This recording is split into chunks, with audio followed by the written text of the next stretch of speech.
वो कभी याद नहीं होगा। इसीलिए आप लोग कोशिश कीजिए कि अभी किसी कोचिंग का नोट से अवॉइड कीजिए, टेक्स्ट बुक ले लीजिए और क्लास फॉलो कीजिए, ये दो चीज कीजिए, ठीक है, ज्यादा बेटर होगा। नोट्स आप रखे रहिए अभी, लेकिन अभी उसका इस्तेमाल मत कीजिए, क्योंकि वो अभी आपको शॉर्टकट अभी मायने ही नहीं रखता है। शॉर्टकट उसके लिए होता है, हाँ, तो कोई भी कोचिंग वाला नोट शॉर्टकट ही होता है। अगर हम डायरेक्ट शॉर्टकट पढ़ेंगे तो आपको अच्छा नहीं लगेगा, ठीक है, चलिए, अच्छी बात है। अभी तक से हम लोग इतिहास को देख रहे थे कि इतिहास की आरंभ कैसे हुई। तो भारत के इतिहास की अगर बात करें तो हम लोगों ने पाषाण काल पढ़ा, यानी मानव जब जंगलों में रहता था, वनों में रहता था, पत्थर का इस्तेमाल करता था और कालांतर में विभिन्न तरह के धातुओं का प्रयोग शुरू किया। तो पाषाण काल मानव के या मानव सभ्यता के विकास का आरंभ बिंदु था। पाषाण काल के बाद जब मानव थोड़ा सा सिविलाइज्ड हो गया, यानी डिसिप्लिन हो गया, उसके जीवन पूरी तरह से अनुशासित हो गई, उसका रहना, उसका खाना, उसका पहनना, उसके सामाजिक व्यवहार, उसके पॉलिटिकल आइडियोलॉजी, कई तरह के ऐसे प्रैक्टिस हैं जब मानव पूरी तरह से स्थापित करके उस पर चलने लगा, तब आया सिविलाइजेशन, यानी सभ्यता का उदय हुआ। और यह सभ्यता भारत में दिखाई देता है इंडस वैली सिविलाइजेशन के रूप में।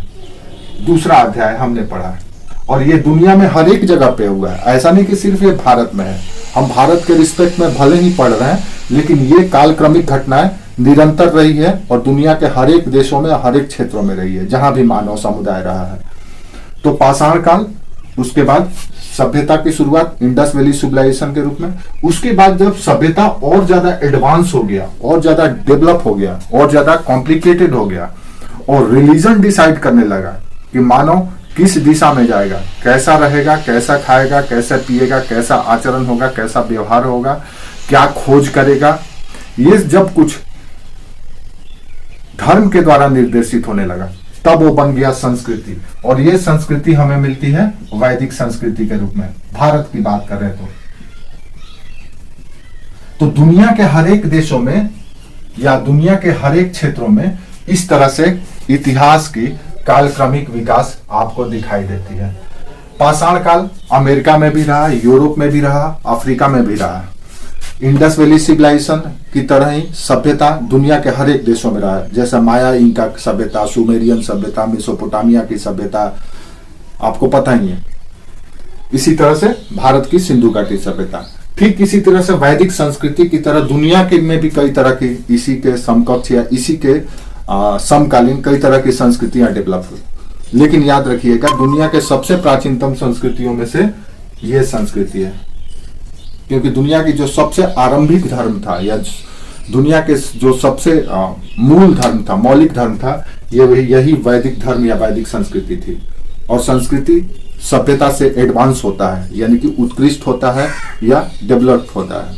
सभ्यता आरंभिक या आरंभिक चरण होता है, तो सभ्यता वहीं पे एक तरह से एक मुकाम हासिल किया हुआ या एक स्थान पर पहुंचा हुआ होता है।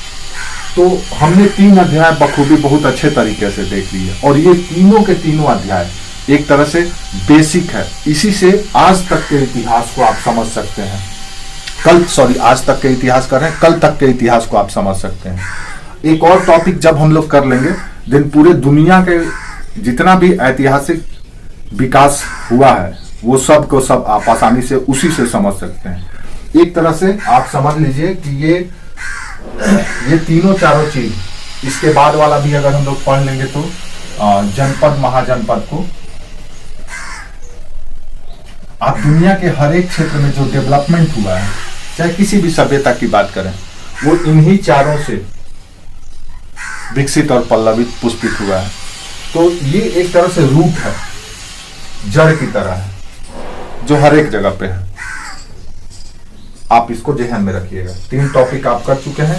ये वो तना है या ये वो मूल शाखा है जिससे 4 तना निकली। एक तना पाषाण काल के रूप में शुरू हुआ, उसके बाद दूसरा तना निकला, शाखा निकला, फिर तीसरा, फिर चौथा। इसके बाद इसी चारों शाखाओं से पूरे इतिहास और संस्कृति के कई लताएं निकलती चली गई और मानव आज इस मुकाम पे पहुंच गया है। तो हमने 3 चरण को देख चुके हैं, हम लोग 3 चरण को देख चुके हैं, पाषाण, आईबीसी और वैदिक संस्कृति। अब अगला जो चरण है जो आपके और हमारे लिए महत्वपूर्ण है वो है जनपद महाजनपद का। इसको हम थोड़ा सा दूसरे तरीके से समझने की कोशिश करेंगे ताकि आप आसानी से विषय विशेष को समझ सकें।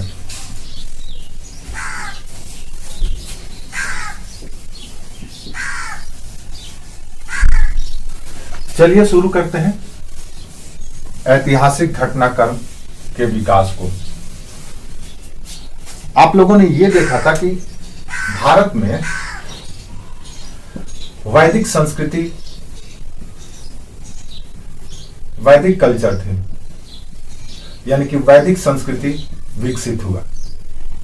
वैदिक संस्कृति का मतलब यह है संस्कृति जिसकी बुनियाद वेद पर टिकी हुई है, 4 वेदों पर।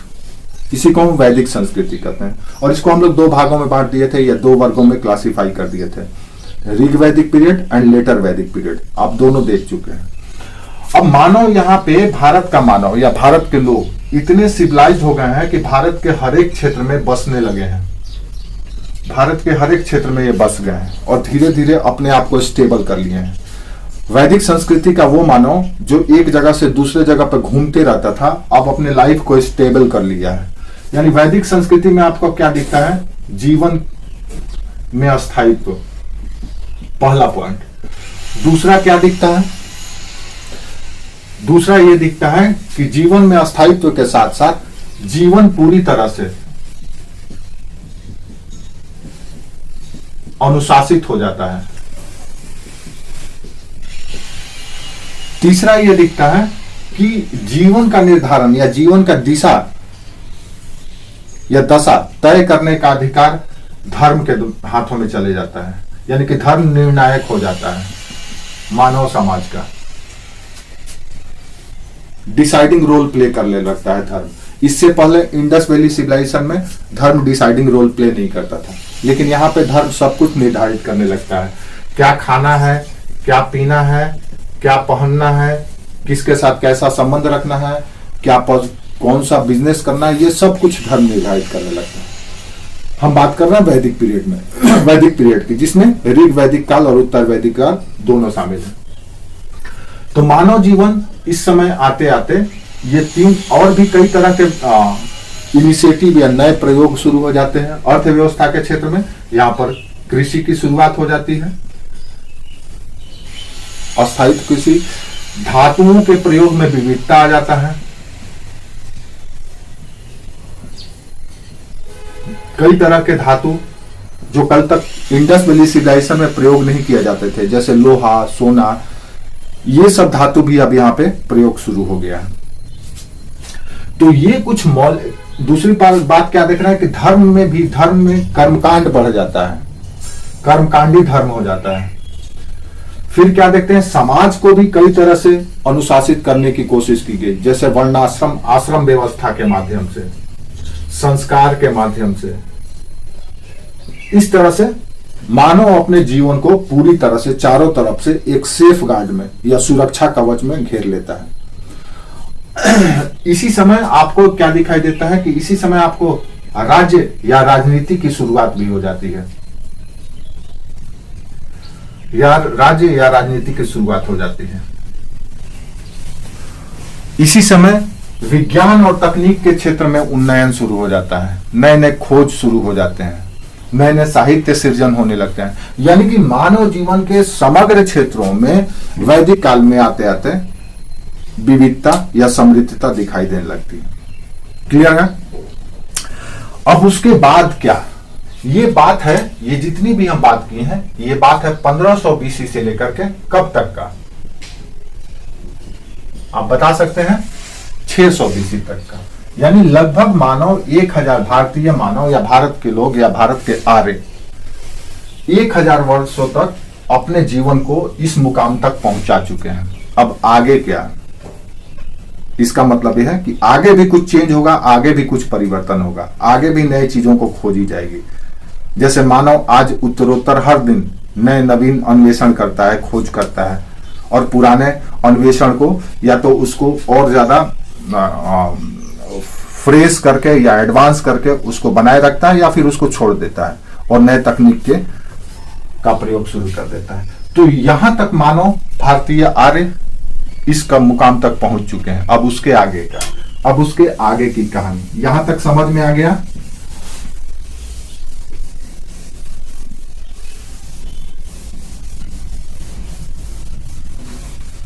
समझ में आ गया यहां तक? आप लोगों को सुनाई दे रहा क्लियर? जी सर। अब उसके आगे का, हम वही भारत के वैदिक लोगों की बात कर रहे हैं। वही वैदिक लोग अब थोड़ा सा और ज्यादा एडवांस हो जाते हैं। अब ये जो समय है, हमने 1500 बीसी से 600 बीसी तक के भारत के इतिहास को समझा कि भारत के लोग क्या क्या किए, क्या क्या हासिल किए, किस किस क्षेत्र में विस्तार किए, कहां कहां पहुंचे, कहां कहां कौन कौन से चीजों को, नए नए चीजों को खोजा। अब उसके बाद क्या?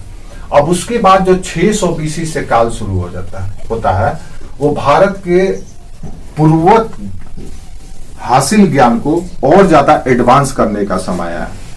तो 600 बीसी से भारतीय समाज और संस्कृति में कई तरह के चेंज आते हैं।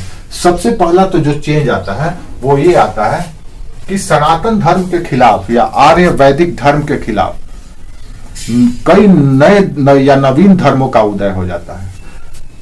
तो आप कह सकते हैं कि वैदिक संस्कृति या धर्म के प्रत्युत्तर में नवीन धर्मों का उदय इस समय हो जाता है। जैसे कि बौद्ध, जैन, इस तरह के रिलीजन भारत में अब नए पैदा होना शुरू होते हैं। कालांतर में देखेंगे तो इसी वैदिक धर्म के प्रत्युत्तर में इस्लाम, ईसाई और पता नहीं कितने धर्म पैदा हुए हैं। वो सब के सब वैदिक धर्म के ही हिस्से हैं। वो उसी तरह से है जैसे आपको एक प्याज दे दिया जाए, आपको अगर प्याज दे दिया जाए तो प्याज को अलग अलग तरह से लोग अलग अलग तरीके से काटते हैं सलाद बनाने के लिए। तो सब अपने अपने तरीके से काट करके उसी प्याज को अपने अपने तरीके से यूज करते हैं। सनातन धर्म या वैदिक धर्म वही प्याज है और बाकी जो सलाद बना है ये सब के सब वही है। कहीं ना कहीं सनातन धर्म या वैदिक धर्म में जो विकृतियां आ गई थी, जो कमियां आ गई थी, जिससे जनमानस, बहुसंख्यक जनमानस नहीं जुड़ पा रहा था, उसको फुलफिल करने के लिए नई रिलीजन पैदा हुई, जिसको हम लोग जैन धर्म, बौद्ध धर्म, बाद में ईसाई धर्म और अंततः इस्लाम, और उसके बाद फिर सिख धर्म, पता नहीं कितने धर्म और पंथ पैदा हो गए। वो सब के सब यहीं से शुरू होते हैं और शुरुआत होता है जैन धर्म से, बौद्ध धर्म से। Is that clear? तो पहला चेंज हमको 600 बीसी से दिखाई देता है, जो अब आगे तक आज तक ये बना हुआ है। सनातन धर्म या वैदिक धर्म भी निरंतर है और ये धर्म या पंथ भी आज निरंतर है। क्लियर है? दूसरा जो महत्वपूर्ण चीज यहां पे दिखाई देता है वो है राजनीति में। यहां पर शुद्ध या परिशुद्ध राजनीति की, या आप कह सकते हैं कि स्थापित या स्वीकृत राजनीतिक व्यवस्था की शुरुआत होती है।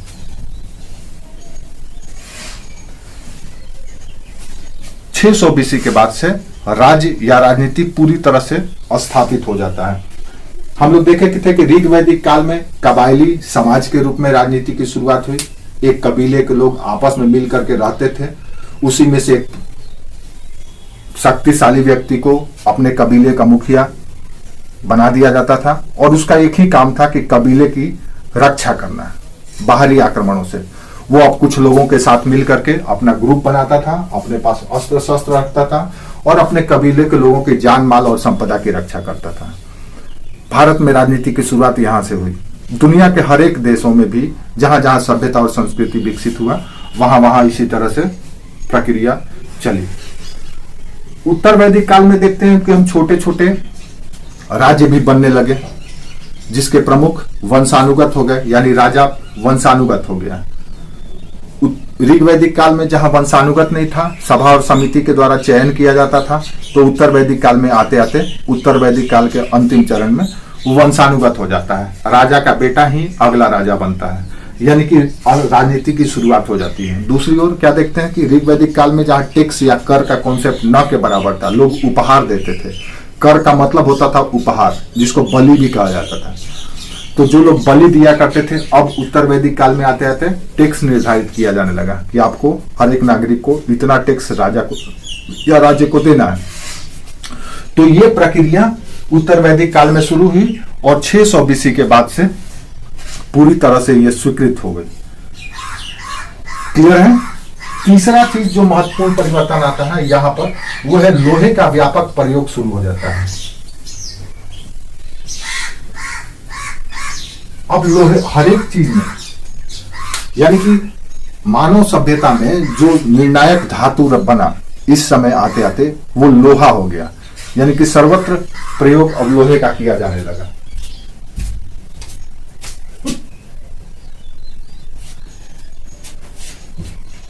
लोहा न केवल कृषि में बल्कि और औजार में भी, अन्य शस्त्रों अस्त्रों में भी, टूल्स बनाने में कई जगह प्रयोग शुरू हो गया। तो ये जो 3-4 महत्वपूर्ण, और चौथा क्या हुआ? चौथा ये हुआ कि इस समय का समाज और ज्यादा जटिल हो गया, समाज में जटिलता आ गया, यानी कि समाज में जाति अब निर्णायक हो गया। ऋग वैदिक काल में वर्ण, उत्तर वैदिक काल में जाति की शुरुआत, और उसके बाद जिसको हम लोग बौद्ध पीरियड भी कहते हैं, इस समय ये एक तरह से प्राक मौर्य युग भी कहा जाता है, बौद्ध काल भी कहा जाता है, या फिर कह सकते हैं कि हाँ, ये 2 टाइम पीरियड भी इसको कहा जाता है। तो इस समय आते आते समाज में भी जटिलता आ जाती है, समाज में जाति पाति निर्णायक हो जाता है। अब हर एक व्यक्ति अपने जात विशेष से पहचाना जाने लगता है। इससे पहले ऋग वैदिक काल और उत्तर वैदिक काल में उतना निर्णायक नहीं था।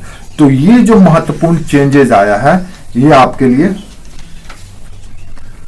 निर्णायक है। अब उसी में से हम जो सबसे पहला देखने वाले हैं, धर्म के बारे में आप लोग पिछले क्लास में पढ़ चुके हैं, वैदिक संस्कृति के बारे में, इसीलिए हम लोग धर्म को थोड़ा सा ब्रेक देते हैं और सबसे पहले शुरुआत करते हैं हम लोग जो राजनीतिक व्यवस्था में चेंज आया उसके बारे में। समझ में आया?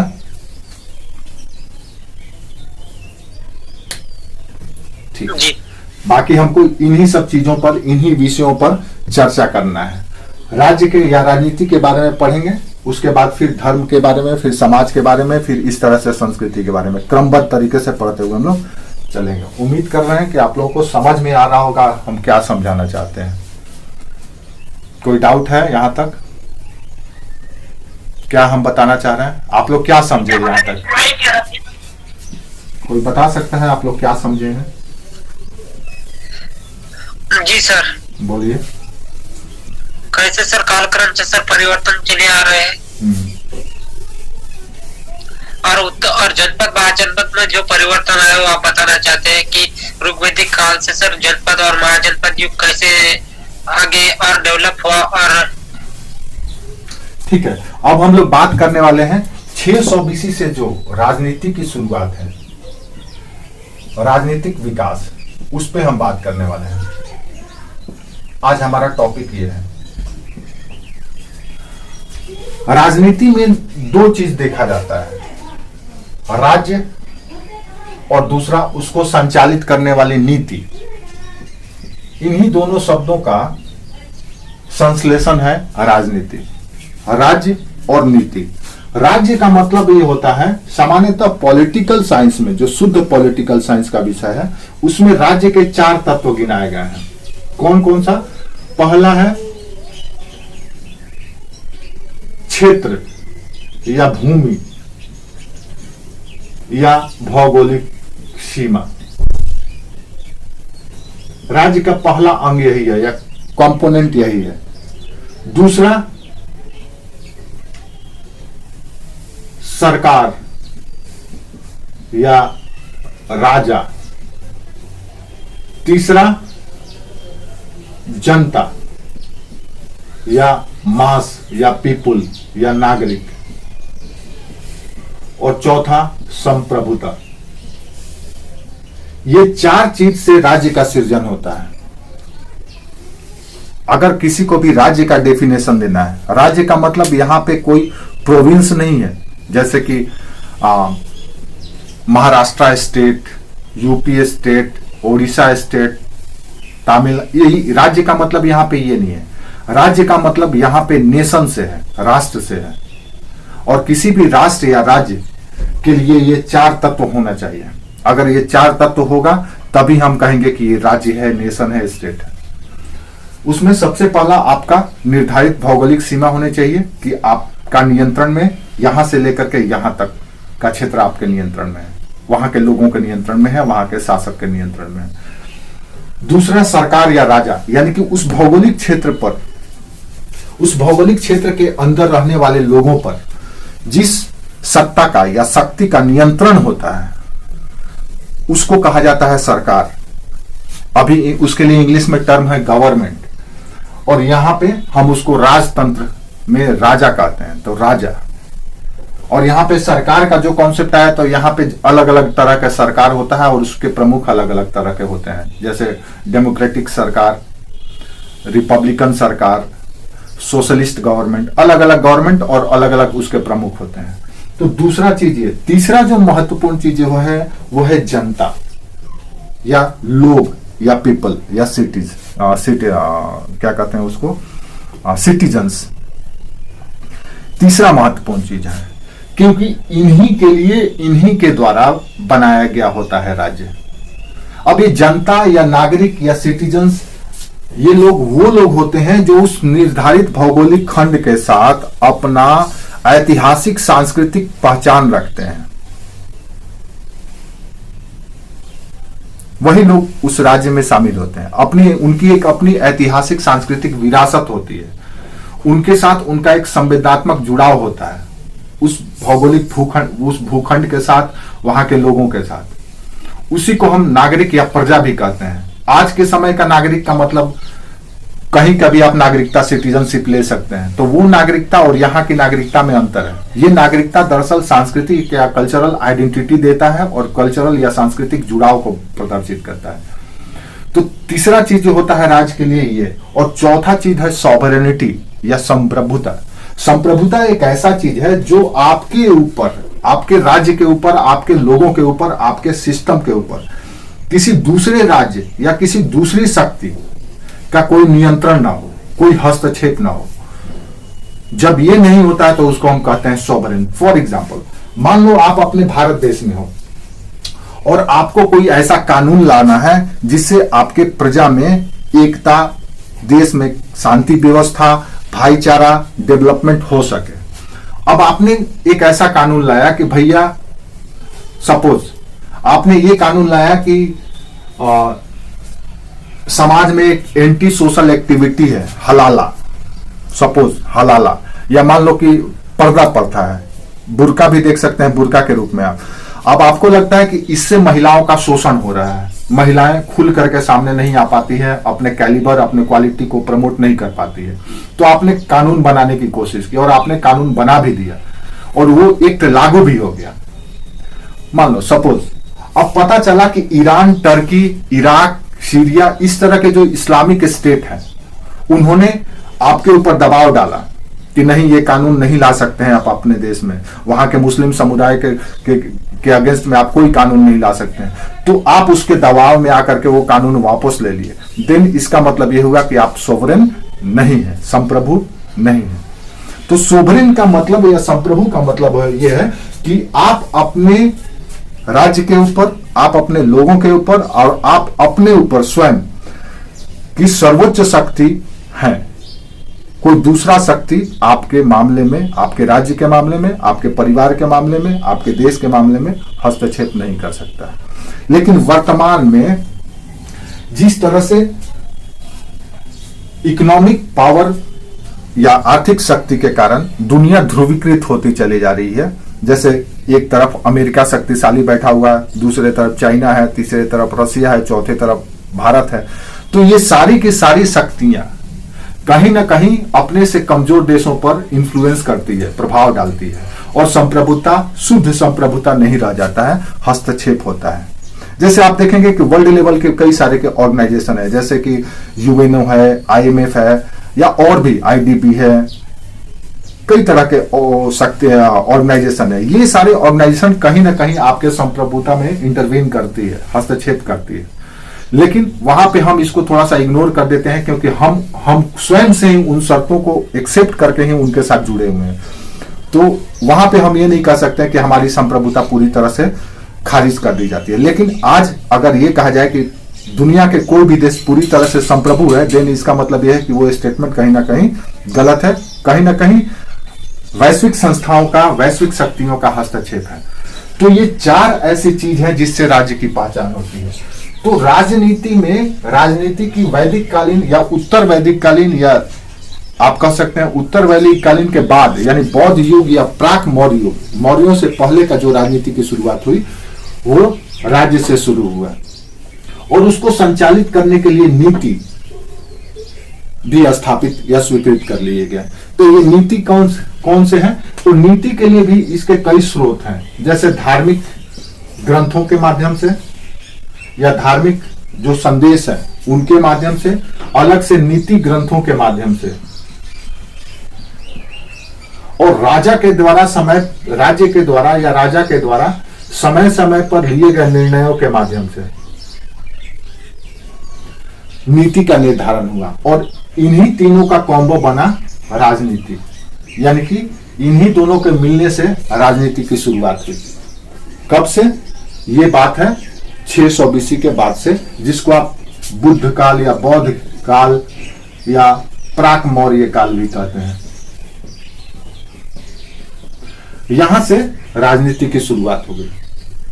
धार्मिक ग्रंथों में आप चले जाइए तो वेद, पुराण, ब्राह्मण ग्रंथ, उपनिषद कहीं न कहीं राज्य को अपने निर्णय लेने में दिशा निर्देशित करते रही, मार्गदर्शन करते रही कि राज्य कैसा फैसला लेगा। तो धर्म को ध्यान में रख करके ही फैसला लेता था। तो इसका भी हस्तक्षेप हुआ, और इसको ध्यान में रख करके नीति निर्धारित किए गए, काहे के लिए? राज्य को संचालित करने के लिए। फिर कई नीति ग्रंथ आए, कई नीति ग्रंथ। ये नीति ग्रंथ दरअसल एक तरह से कह सकते हैं कि एक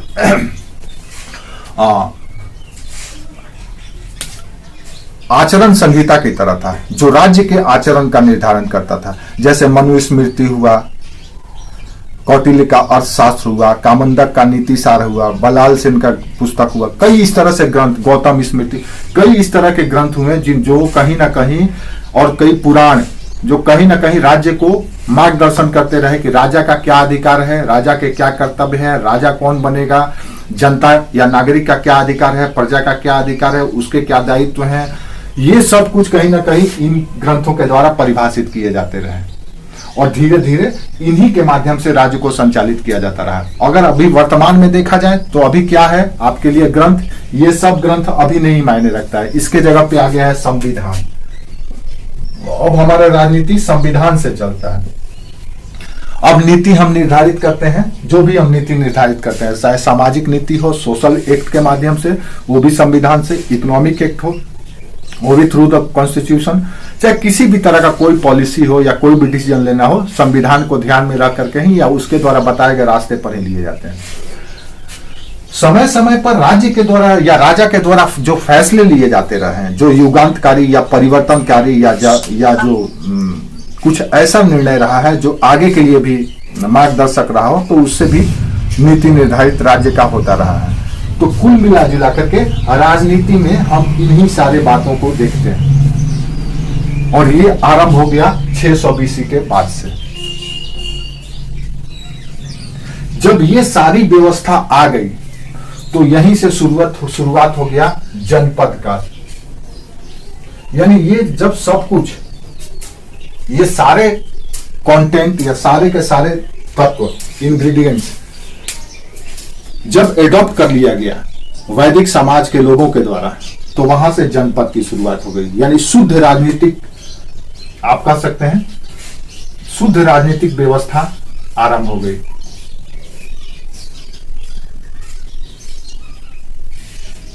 और ये जब थोड़ा और एडवांस हो गया, जब और विकसित हो गया, तो ये बन गया महाजनपद। तो राजनीति की शुरुआत या परिशुद्ध राजनीति की शुरुआत हमको आफ्टर 600 बीसी से दिखाई देने लगता है। Is that clear? यहां तक क्लियर है तो आगे बढ़ेंगे। Okay sir. चलिए, अब हम लोग राजनीति क्या होता है ये समझ में आ गया, हमने उसको ब्रेक दिया और ब्रेक देकर के आपको समझाया।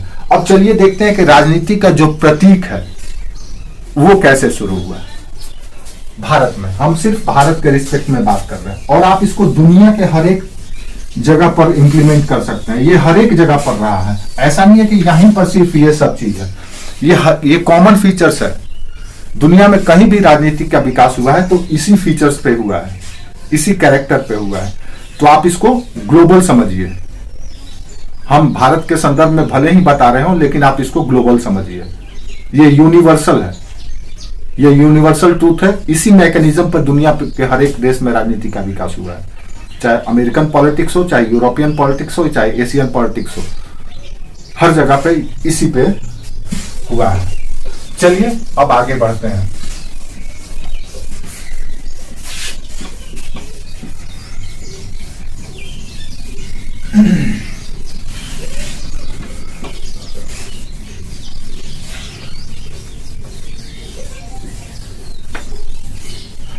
भारत में जो स्थापित राजनीति है वो मुख्यतः जनपद से शुरू होता है और जनपद विकसित होकर के महाजनपद के रूप में स्थापित होता है।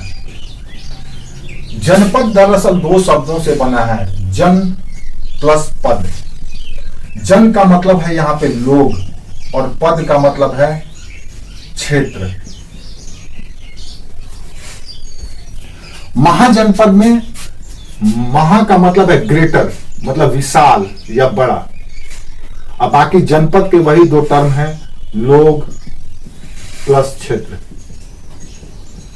जब भारत में आफ्टर, आप कह सकते हैं यहां पे देखिए प्लस 600 बीसी लिख रहा है, यानी कि 600 बीसी के बाद, 600 बीसी के बाद से भारत की राजनीति में या भारतीय सिस्टम में, इंडियन सिस्टम में एक नवीन चीज दिखाई देता है, जनपद। दरअसल जनपद उत्तर वैदिक काल में या उत्तर वैदिक काल से चली आ रही स्थापित राजनीतिक व्यवस्था का एक फ्रेमीकरण है। आप कह सकते हैं कि एक सांचाबद्ध करने का तरीका है। दरअसल है क्या कि उत्तर वैदिक काल के बाद से 600 बीसी के बाद से जब समाज में विशिष्टता आना शुरू हुआ, समाज में विशिष्टता, विशिष्टता का मतलब है स्पेशलाइजेशन, हर एक चीज का स्पेशलाइजेशन शुरू हो गया। स्पेशलाइजेशन शुरू होने के कारण राजनीति भी विशिष्ट हो गई, यानी कि राजनीतिक क्रियाविधि, राजनीतिक क्रियाकलाप समाज के अन्य क्रियाकलापों से अपने आप को पृथक कर लिया, अपनी एक अलग पहचान बना लिया। अब ऐसा नहीं है कि जो लोग राजनीति में भाग ले रहे हैं वही लोग इकोनॉमिक एक्टिविटी में भी भाग ले रहे हैं, वही लोग कल्चरल एक्टिविटी में भाग ले रहे हैं। नहीं, राजनीति में भाग लेने वाला एक विशेष वर्ग तैयार हो गया जो सिर्फ और सिर्फ राजनीति में भाग लेता था और उसका काम था गवर्नेंस करना, शासन करना। उसका काम था लोगों की सुरक्षा करना, उसका काम था राज्य को बनाए रखना, उसका काम था राज्य का विस्तार करना, उसका काम था सुरक्षा प्रदान करना, उसका काम था कर उगाही करना। ये सब कुछ एक अलग प्रैक्टिस के रूप में शुरू हो गया जो आज भी निरंतर है। 2022 में आज भी ये सिस्टम अलग चल रहा है। बाकी जो एक्टिविटी है समाज का वो अपना अलग चल रहा है, ये अपना एक अलग चलने लगा। जब ये सिस्टम भारत में शुरू हुआ 600 बीसी के बाद से, तो यही सिस्टम कहलाया जनपद। जनपद में क्या था कि दरअसल पहले जो राज्य होता था वो जन के नाम से जाना जाता था कि फलना कबीला का राज्य है। मान लो आपके पूर्वज थे राम, सपोज आपके पूर्वज थे राम, उनके पूर्वज थे रहीम, उनके पूर्वज थे जीसस, पता नहीं इस तरह से, तो जिसका जो पूर्वज है, अब मान लीजिए इनके पूर्वज थे राम। अब ये जो राम पूर्वज के जो लोग थे, जो एक कबीला में रहते थे, जो आपस में मिल करके रहते थे, उसी में से एक व्यक्ति थे जो शक्तिशाली थे। उसी में से एक व्यक्ति मान लीजिए आपके पूर्वज हो गए, कह सकते हैं कि हेमंत। अब ये राम का जो पीढ़ी है हेमंत, ये अपना एक कबीला लेकर के चल रहा था। इसमें सैकड़ों लोग थे, उसके चाचा, उसके भाई, उसके फूफा, उसके मामा वगैरह वगैरह, सभी लोग मिलकर के एक कबीला था। और वो लोग अपने आरंभ में जब ऋग वैदिक काल का टाइम था, तो वो लोग अपने कबीले में मास में एक जगह से दूसरे जगह जाते थे, बाकी सभी लोग उनके साथ रहते थे। सभी लोग एक स्थान से दूसरे स्थान तक घूमते रहते थे, जहां जो चीज मिलता था खाते थे, रहते थे अपना। उत्तर वैदिक काल में आते आते एक क्षेत्र में बस गए उसी कबीला के लोग, वही परिवार के लोग, वही कुल के लोग, और उस क्षेत्र से उनकी पहचान होने लगी। तो यही जो पहचान जो क्षेत्र से हुआ, मान लीजिए हेमंत के अगला पीढ़ी जो है वह लक्ष्मण है। अब लक्ष्मण के समय में आते आते जो सैकड़ों लोग इनके कबीले के जुड़े हुए थे, वो सब के सब एक ही स्थान, एक ही गांव, एक ही क्षेत्र में रह रहे हैं। अब ये लक्ष्मण के जो कबीला है, वो लक्ष्मण कबीले के नाम से जाना जाता था। अब उसके साथ साथ जिस क्षेत्र में वो रह रहे हैं, मान लीजिए गंगा नदी के किनारे रह रहे हैं, उत्तर प्रदेश के क्षेत्र में रह रहे हैं, देन उस क्षेत्र का भी नाम जुड़ गया उत्तर प्रदेश। अब जब जैसे ही लक्ष्मण के साथ उस स्थान विशेष या भौगोलिक विशेष का पहचान जुड़ा, तो ये कहलाने लगा जनपद। जब तक से स्थान विशेष या भौगोलिक क्षेत्र की पहचान उस राज्य के साथ नहीं जुड़ी रही, तब तक से हमारी पॉलिटिक्स कबीलाई समाज या कबीलाई राजनीति के रूप में जानी जाती थी। लेकिन जैसे ही क्षेत्र या भौगोलिक पहचान जुड़ा, दिन वो कहलाने लगा जनपद। अब जाकर के यहां पर राज्य कंप्लीट हुआ, क्योंकि अब इनके अपने लोग, इनका अपना क्षेत्र, जो 4 कंटेंट हम बात किए थे, इनकी अपनी सरकार यानी राजा, और इनकी अपनी सॉवरेनिटी यानी संप्रभुता, ये चारों चीज आकर के जनपद में दिखाई देने लगता है। तब जब भौगोलिक क्षेत्र पर नियंत्रण हो जाता है कि मान लो हम राम के पीढ़ी हैं, हम लक्ष्मण कबीले के हैं, हमारे पूर्वज राम थे और उन्होंने ही ये कबीलाई कॉन्सेप्ट शुरू किया था। उसी तरह से दूसरे का भी, तीसरे का भी उनके अपने पूर्वज थे, वो लोग अपने कबीले में मिल करके अपने कबीले की रक्षा करते थे और अपनी जरूरत को पूरा करते थे। कालांतर में हेमंत हुआ और लक्ष्मण के समय में आते आते अस्थायित्व आ गई, सब कुछ सेटलमेंट हो गया, और उस भौगोलिक क्षेत्र पर भी अधिकार दावा ठोका जाने लगा कि कोई दूसरा व्यक्ति या कोई दूसरा कबीला उस पर नियंत्रण न करे, और उसके साथ उनकी पहचान जुड़ गई। जैसे कि फॉर एग्जाम्पल, अभी अगर हमको आपसे बात करना हो तो कभी कभी हम कहते हैं हेमंत फ्रॉम महाराष्ट्र, अतः हाँ सर हम महाराष्ट्र से हैं, तो आपकी आइडेंटिटी उस क्षेत्र विशेष के साथ जुड़ी हुई है। अब भारत से बाहर जाओगे तो आपकी आइडेंटिटी क्या होगी, तो कहेंगे कि हम भारत से हैं। तो भौगोलिक क्षेत्र जुड़ा, तो भौगोलिक क्षेत्र जुड़ा, लोग जुड़े, उनकी सॉवरेनिटी और उनकी अपनी गवर्नमेंट, इन चारों का कॉन्सेप्ट जब जुड़ गया भारत के राजनीति में, तब कहलाने लगा जनपद। Is that clear? और एक जनपद के नाम, हाँ, जनपद के नाम उस कबीले के नाम के पर, उस कबीले के प्रमुख के नाम पर, या उस भौगोलिक क्षेत्र के नाम पर, जैसे कि कुरु, पंचाल, कैकई, मत्स्य, ये सब क्षेत्र विशेष के नाम पर जनपदों के नाम होने लगे। तो ये नामकरण हुआ। तो जनपद के साथ ये चारों चीज जुड़ गया, और एक तरह से कहा जा सकता है कि जो आज के संदर्भ में राज्य हम देखते हैं, ये राज्य बन गया। क्लियर है?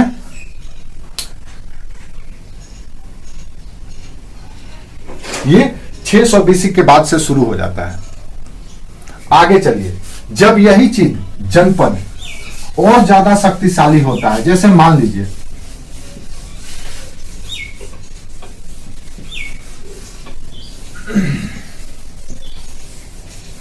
सपोज, मान लीजिए A, B, C, D, E, F, इस तरह से टोटल 6 जनपद है। A जनपद उत्तर प्रदेश में है, B जनपद महाराष्ट्र में है, C जनपद गुजरात में है, D जनपद पाकिस्तान में है, E जनपद बिहार में है, और F जनपद उड़ीसा में है। अब ये सारे जनपद हैं, अलग अलग जगह पे, अलग अलग क्षेत्रों पर इनका नियंत्रण है, इनकी अपनी राजा है, इनकी अपने प्रजा है, इनके अपने अनुशासन है, अपने नियम है, अपने पैटर्न है, और हर एक जनपद अपने आप में सॉवरेन है, दूसरे जनपद में हस्तक्षेप नहीं करता। जैसे ही हस्तक्षेप करेगा दिन युद्ध हो जाएगा, वॉर हो जाएगा, लड़ाई हो जाएगा। अब कल्पना करो कि इसी में से ई जनपद जो है, जो बिहार का जनपद है, बिहार का जनपद इन सारे जनपदों से सबसे ज्यादा शक्तिशाली है। किस मामले में? इसके पास युद्ध सामग्री अलग अलग है, युद्ध सामग्री में ये धनी है, इसके पास आर्थिक संसाधन बहुत ज्यादा है, जैसे ये यहाँ पे उत्पादन बहुत ज्यादा है, लोग संपन्न है, जनसंख्या ज्यादा है, वगैरह वगैरह, सब कुछ आर्थिक और मानव संसाधन में ये संपन्न है। युद्ध सामग्री या तकनीक के मामले में ये संपन्न है। यहाँ के जो नीति है वो अच्छा है, यहाँ के जो राजा है वो महत्वाकांक्षी है। अब ये जो कैरेक्टर किसी विशेष जनपद में डेवलप होना शुरू हुआ, जैसे 5 भाई है, पांचों भाई में से एक भाई कुछ ज्यादा ही स्मार्ट होता है, शक्तिशाली होता है, नॉलेजेबल होता है, पता नहीं क्या क्या उसमें क्वालिटी होता है। देन वो क्या करता है, और या अन्य भाइयों के ऊपर अपना प्रभुसत्ता स्थापित करने लगता है, उसकी बातों को लोग फॉलो करने लगते हैं, नहीं मानते हैं तो लोग इतना शक्तिशाली होता है कि वो पनिशमेंट भी दे देता है। तो ऐसी स्थिति में मान लो एक जनपद है जो छोटे छोटे अन्य जनपदों को अपने अधीन या उनके क्षेत्रों को अपने नियंत्रण में ले लेता है या उनको अपने मिला लेता है। तो जैसे मान लो ई जनपद है बिहार का, ये इस मामले में पूरी तरह से संपन्न है, समृद्ध है। अब इसने क्या किया कि ए को भी अपने साथ जोड़ लिया, बी को भी जोड़ लिया, डी को भी जोड़ लिया, इस तरह से कई जनपदों को जोड़ करके और ज्यादा शक्तिशाली और समृद्ध बन गया। दिन ये कहलाया महाजनपद। Is that clear?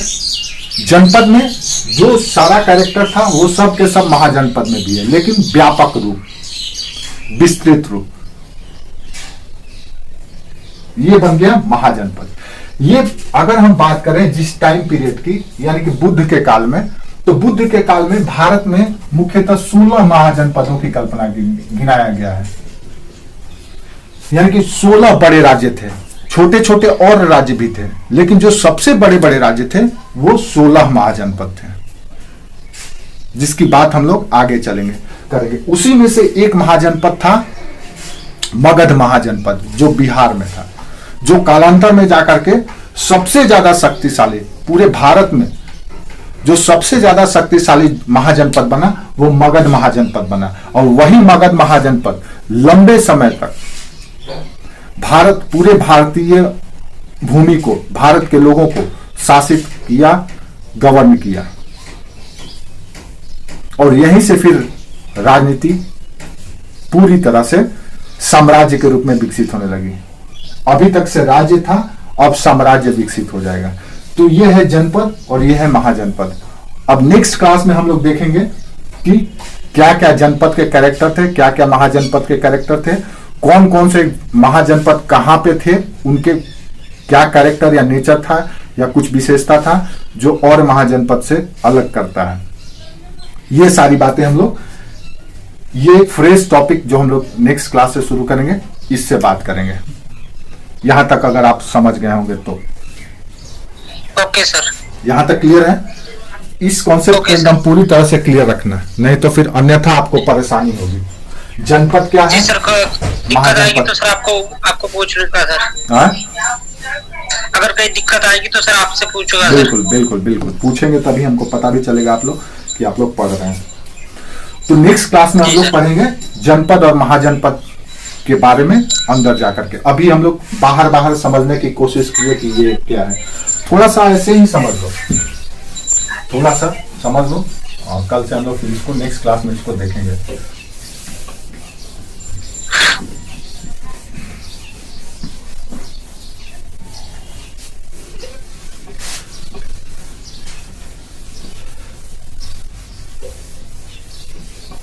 जैसे मान लो ये भारत है, ये विशाल भारत है, ये भारत में सब कुछ शामिल है, पूरा नेपाल का क्षेत्र, भूटान का क्षेत्र, इधर पाकिस्तान, अफगानिस्तान, ये सब कुछ भारत में ही शामिल है। ये सब कुछ मलय द्वीप जो है ये सब भारत में। अब इस पूरे भारत में ये कई छोटे छोटे राज्य हैं जिसको आप और हम जनपद कह रहे हैं। ये कई छोटे छोटे राज्य हैं जो जनपद हैं, जो कबीला से विकसित होकर के अपने भौगोलिक पहचान के साथ सामने आए हैं। तो जब भौगोलिक पहचान के साथ वही कबीला के लोग, वही कबीला के कुल के लोग जब अपने क्षेत्र विशेष से पहचाने जाने लगे, अपने भौगोलिक सीमा से पहचाने जाने लगे, दिन वो जनपद कहलाने लगा। यही जनपद जब इन्हीं जनपदों में से जब कोई ऐसा शक्तिशाली जनपद निकला जैसे बिहार का, अब ये बिहार का शक्तिशाली जनपद है, ये क्या करता है कि आसपास के जितने भी जनपद हैं उन सबों को अपने में मर्ज कर लेता है, मिला लेता है, ऑक्युपाइड कर लेता है, अधिकृत कर लेता है, उस पर कब्जा कर लेता है। तो ये कहलाने लगता है महाजनपद। इस तरह के कैरेक्टर वाले महाजनपद, जैसा हमारे पास साहित्यिक स्रोत है बौद्ध ग्रंथ, जैन ग्रंथ, बौद्ध ग्रंथ अंगुत्तर निकाय और जैन ग्रंथ भगवती सूत्र, इन दोनों में 16 महाजनपदों की कल्पना की गई है, जो पूरे भारत में, दक्षिण भारत को छोड़ दिया जाए तो नर्मदा के उत्तर का जो पूरे भारत का क्षेत्र है, जिसमें पाकिस्तान, अफगानिस्तान, नेपाल, बांग्लादेश और पूरा ये भारत का जो क्षेत्र है, इस पूरे भारत में या भारतीय उपमहाद्वीप में, प्रायद्वीप में कहें तो 16 महाजनपदों की कल्पना की गई है। अब ये महाजनपद क्या थे, कैसे काम करते थे, कौन कौन शासक बने, क्या क्या उन्होंने किया, ये सारी बातें हम लोग क्रम से समझेंगे। तो यहां से अब हमारा स्थापित राजनीति शुरू हो जाता है। दूसरी ओर याद रखना है कि यहाँ जिस तरह से राजनीति में चेंज आ रहा है, उसी तरह से धर्म में भी सुधार हो रहा है। धर्म में भी एक अलग तरह का परिवर्तन शुरू हो गया है। जहां ईश्वर प्रधान धर्म या ब्रह्म प्रधान धर्म आर्यों के समय में शुरू हुआ, यहाँ पे आते आते ईश्वर को ही धर्म से निकाल दिया गया। हाँ, यज्ञ प्रधान धर्म, ईश्वर प्रधान धर्म या ईश्वर को मानने वाला धर्म था। उत्तर वैदिक काल के बाद से, यानी 600 BC के बाद से ईश्वर को ही धर्म से निकाल दिया गया, ईश्वर की सत्ता को ही अस्वीकृत कर दिया गया बौद्ध धर्म और जैन धर्म के द्वारा।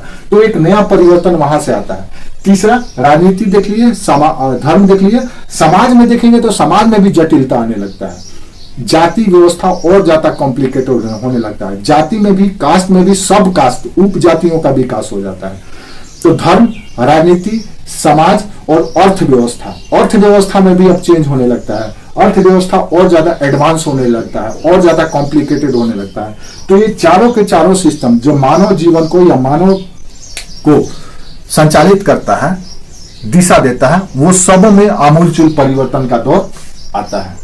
इसलिए ये टाइम पीरियड हमारे लिए निर्णायक है, जिसको हम लोग क्रम से देखेंगे। Is that clear? Okay sir.